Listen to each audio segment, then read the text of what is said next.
Okay, so you know how everybody's been talking about these AI chatbots, like ChatGPT and all that. Right. It's kind of crazy to think about, but have you ever wondered, like, could they actually help doctors diagnose patients better? That's a great question. Yeah. Well, that's exactly what we're diving into today. We've got this super interesting research straight out of JAMA Network Open. It's about this clinical trial they did. Okay. They wanted to see if doctors who are using a large language model, Hmm. think like a really, really fancy AI chatbot, Oh, wow. alongside all their usual tools. Like, were they any better at figuring out these, like, tricky medical cases? Fascinating. And get this, the AI by itself actually did really well in the trial, Huh? even better than some of the doctors. So why didn't it give those doctors a bigger advantage? That's what we're going to find out. Well, this study, I have to say, it was really well designed. They had 50 doctors, a mix of attendings. Oh, right. Senior doctors, yeah. Yeah. And residents, the doctors still in training, from all different kinds of specialties. Yep. And they each had to figure out 6 complex medical cases Whoa. in an hour. Oh, wow. So it was a real-time diagnostic challenge. So like a medical mystery hour or something. Exactly. And these cases, they weren't like simple, straightforward cases either. They actually took them from this landmark study Yeah. that's known for using really complex, realistic cases. Like they were trying to push those diagnostic skills to the limit. Wow. They had everything: patient history, physical exam findings, lab results, the whole picture. Okay, so we've got our doctors, we've got these mystery cases. Where does the AI come in? Right. So half the doctors were able to use ChatGPT Plus, specifically that GPT-4 version. Right.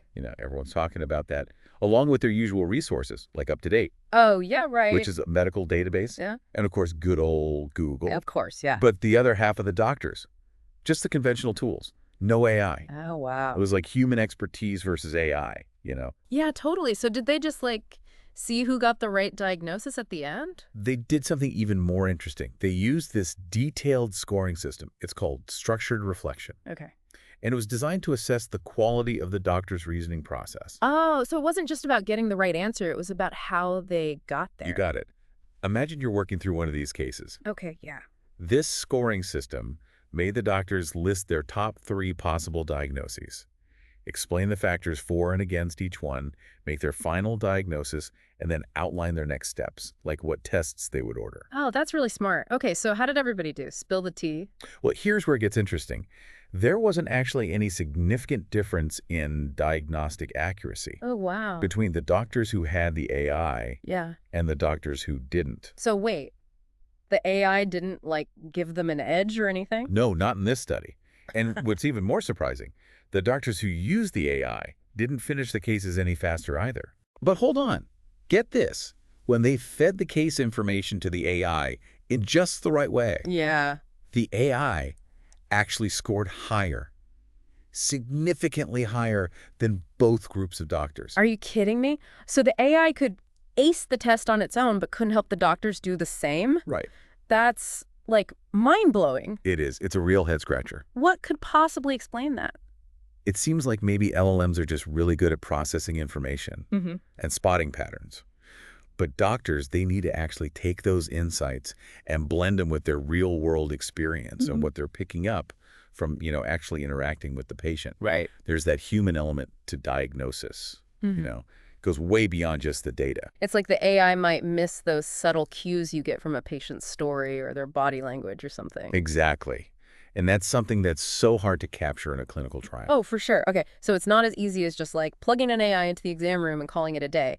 There's way more to it. You got it. And there's another layer to this, too. Oh. How doctors actually interact with the AI, the way they phrase their questions, what information they decide to feed it, all of that could drastically change the quality of the answers they get back. It's kind of like when you do a Google search, you get totally different results depending on how you word it, right? Exactly. That's a perfect analogy. Yeah. So maybe doctors would need specific training in how to best use these LLMs as diagnostic tools. So it's not just about giving them access, it's about teaching them how to use it right. You got it. And this is what makes this study so interesting. It's not a reason to just dismiss LLMs in healthcare. It's more like, hey, We need to figure this out. It's a call to action, yeah. Exactly. It's about figuring out how doctors and AI can work together, not about replacing one with the other. Right. Imagine LLMs helping doctors go through tons of data, Yeah. flagging potential diagnoses, even suggesting research. Hmm. So they have more time to focus on those really human aspects of patient care, building relationships, empathy, making tough decisions.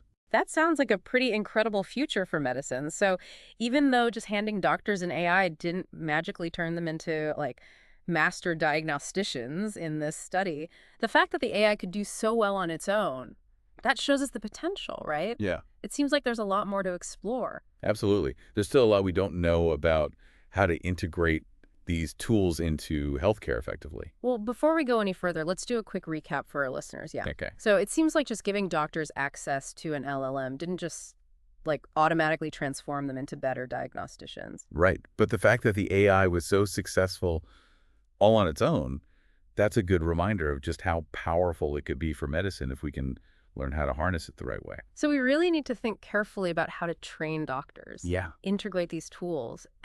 And we also need to think about how using AI in healthcare could affect like the doctor-patient relationship. Oh, that's a really good point. How would patients feel about AI being part of their care, you know? Yeah, that's something researchers are really looking into.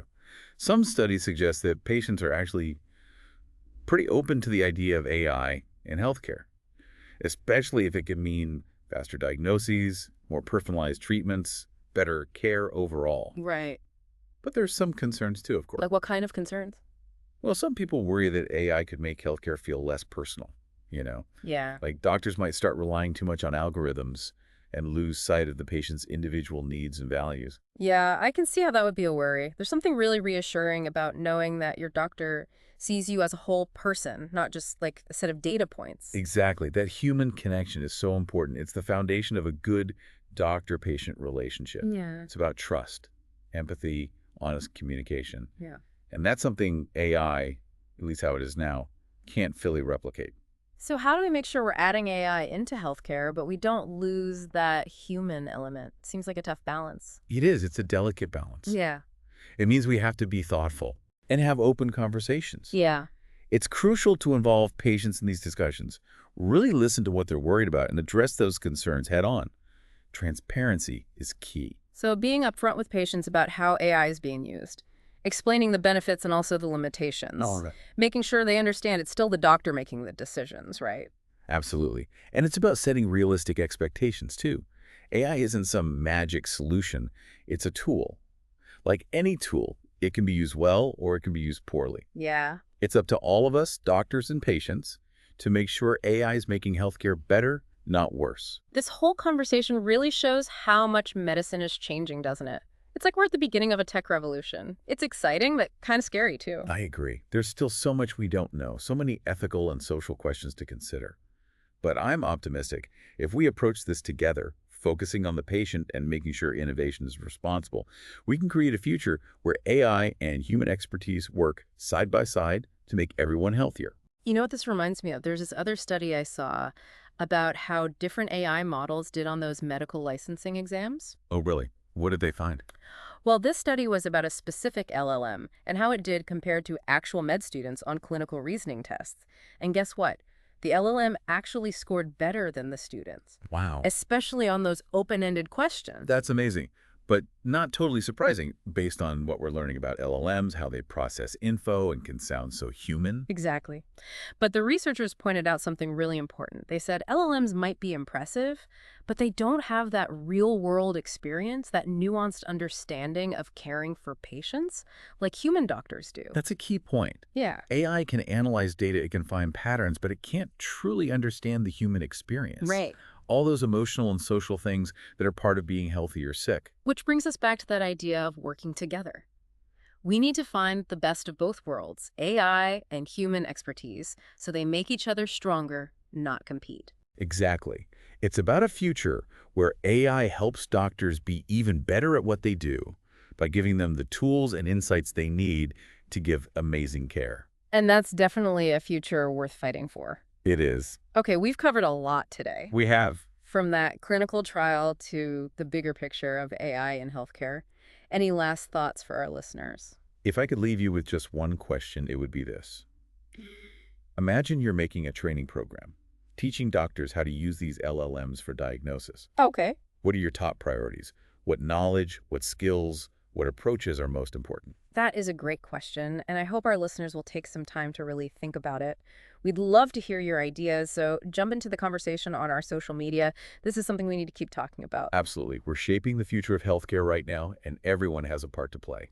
Thank you so much for being here for this deep dive. It's been my pleasure. And until next time, stay curious, stay informed, and stay engaged.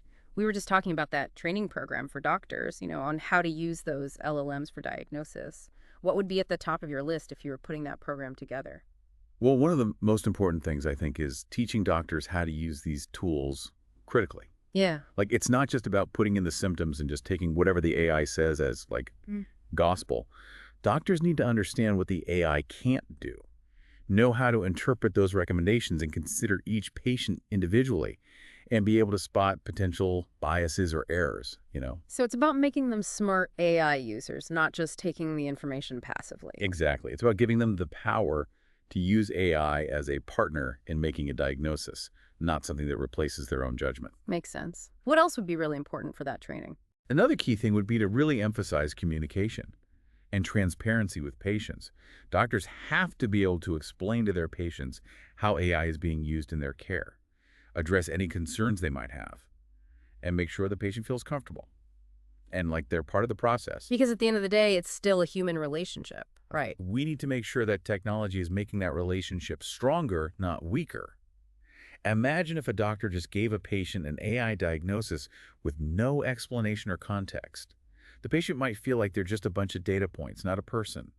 That could really hurt the trust between the doctor and patient. That's a really important point. It seems like this training would need to cover a lot of ground. From how to actually use the LLMs to the ethics and communication skills needed to make AI part of patient care. Oh, absolutely. It would have to be a very thorough program with expertise from different fields. Computer science, medicine, ethics, communication would be easy to put together. But I think it's absolutely necessary if we want to use the power of AI in a way that truly helps patients and improves healthcare. It's a lot to think about. This whole conversation has been really eye-opening. It's clear that AI could completely change medicine, but it's not as simple as just plugging it in and watching it go. There's a lot to figure out. Very true. And things are changing so fast. There's still so much we just don't know. But that's what makes it so exciting. We have the chance to be a part of shaping the future of healthcare, Yeah. and make sure that AI is used in a way that's responsible, ethical, Mm. and benefits everyone. Well said. I think we've given our listeners a lot to think about today, a lot to process. I hope so. This conversation needs to keep going. Absolutely. Thank you so much for joining us today for this deep dive into AI and medical diagnosis. It's been a fascinating journey. It's been my pleasure. And to our listeners, as always, stay curious, stay informed, and stay engaged. We'll see you next time for another deep dive.